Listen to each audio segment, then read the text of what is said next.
Hey everyone, I'm the Exalt Tai and welcome to a guide to building Lilina. She's a powerful unit, very capable of doing high damage, and many people would recommend using and building her. So here's a guide. This video will do a general overview of her stats and comparisons, then go into her skills. After that, I'll showcase some builds that Lilina can or should run. If you have other thoughts or builds for Lilina, feel free to comment them down below. As always, if you enjoyed, subscribe and leave a like. I do a lot of hero content and there's more to come. Now then, let's get started. The magic is within! Lilina the Delightful Noble is a red tome infantry unit. There's no need to beat around the bush. Lilina is a high attack, powerful monster. 37 attack at base with no merges, no dragonflowers, and no plus attack boon is great. That's easily her best stat to get an asset in. Most of her builds revolve around this attack stat because, well, it's just good. This will be her stats at plus 10 and max dragonflowers. 44 attack is really good. For her other stats though, they're alright. HP is on the lower side, speed and defense are really far on the lower side, but at least speed can be salvaged at max stats.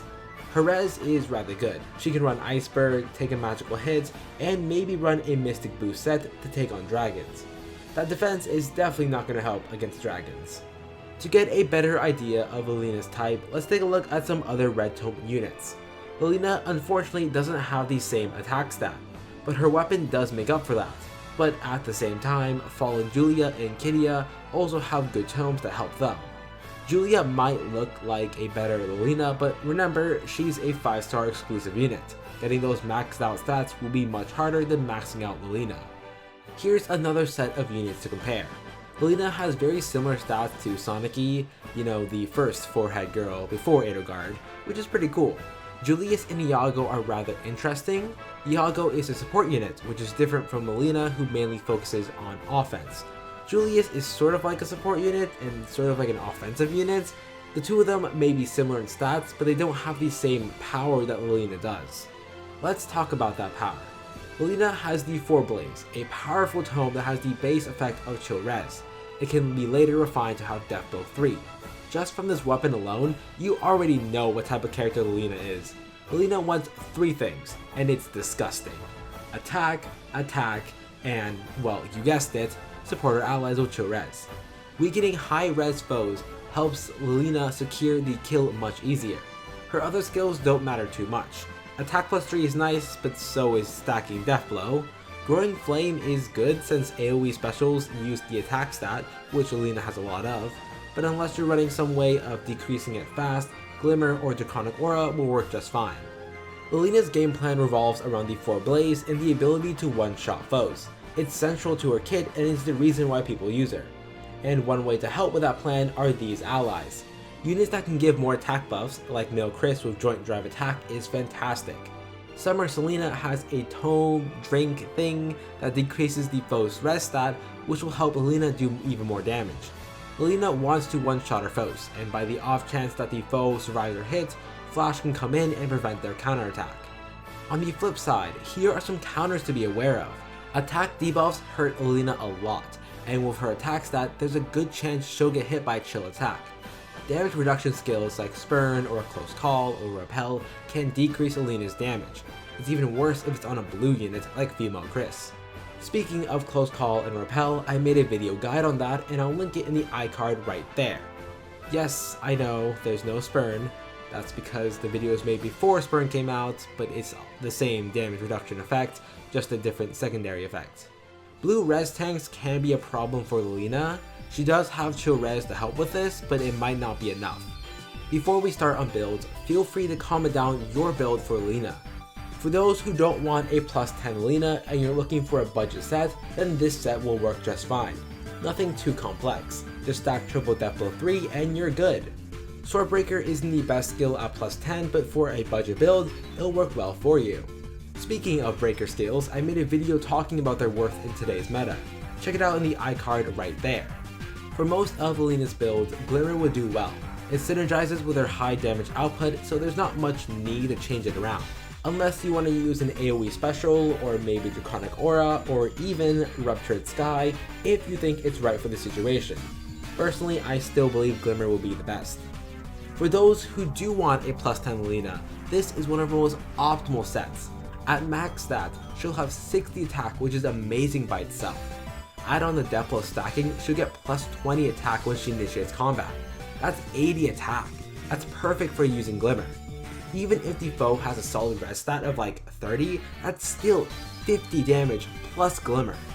Even if she's fighting a blue unit, the weapon triangle disadvantage decreases it by 20%. 20% of 50 is like 10, so she'll still do 40 damage to a blue unit with 30 res. And that's still really good damage. Joint drive attack can also add another plus 4 attack too, but it can be replaced with timed pulse to help get the Glimmer special spiral spam faster. Special spiral really helps the set and Lilina a lot. She already has high damage output, and being able to proc more damaging specials just makes Lilina a much more threatening unit. This is another set I think she should use at plus 10. Lilina doesn't have the best speed, but at max stats and with attack speed push, she could make something out of it.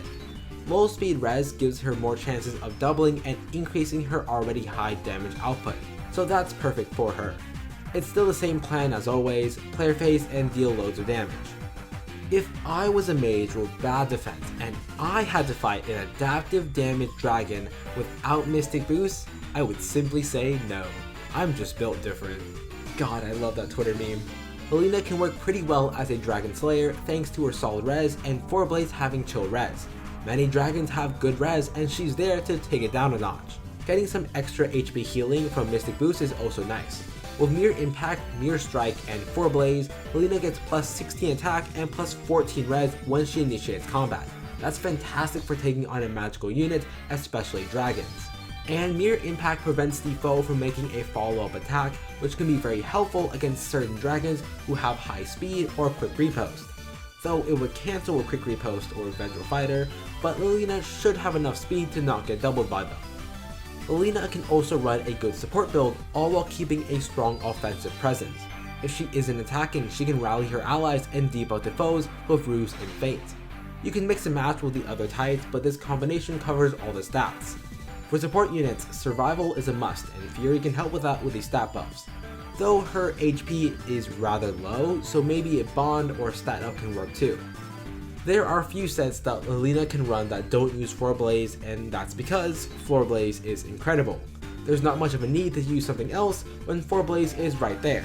But if you want to use an enemy phase set with Lilina, then you could run a different tome than 4 Blaze. The Death Blow Refine is player phase only. There is the Attack Refine for 4 Blaze, but come on, that's just a waste of materials. Lilina has a fantastic attack stat, as we've established several times, and having high attack is perfect for close counter vantage sets since they also want to one-shot the foes before they attack. It might not be necessary to have support buffs since Lilina has high attack, but it does help. Just remember there's a lot of flaws for visible buffs for blade tomes like Panic or Neutralization. And yeah, that's it for builds. If you have other thoughts or builds for Lilina, feel free to comment them down below. Thanks for watching. If you enjoyed, subscribe and leave a like. You can find me and talk to me on Twitter at Exalt_Tai. I post updates for upcoming videos and tweet random stuff like eggs. It's a weird story. But with all that, stay hydrated folks, and stay safe.